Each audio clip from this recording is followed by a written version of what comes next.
I really vexed my kids in the class. Why can't I get where I'm going? Here it is, John Ankerberg. One account that puts guards at the tomb. Were there guards at the tomb? Well, now this is a question that I think is probably best left out of the program. This is a question that I think is probably best left out of the program because the vast majority of New Testament scholars would regard Matthew's tomb story or guard story as unhistorical. I can hardly think of anybody who would defend the historicity of the guard at the tomb story. I would, but I'm an idiot. Two. One is because it's only found in Matthew. And it seems very odd that if there were a Roman guard or even a Jewish guard at the tomb, that Mark wouldn't know about it and there wouldn't be any mention of it. The other reason is that nobody seemed to understand Jesus' resurrection predictions. The disciples, who heard them most often, had not an inkling of what he meant.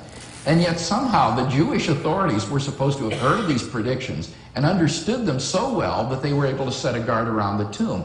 And again, that doesn't seem to make sense. So most scholars regard the guard at the tomb story as a legend or a Matthean invention that isn't really historical. Most scholars regard the guard at the tomb story as a legend or a Matthean invention that isn't really historical. Fortunately, this is of little significance for the empty tomb of Jesus because the guard was mainly employed in Christian apologetics to disprove the conspiracy theory that the disciples stole the body.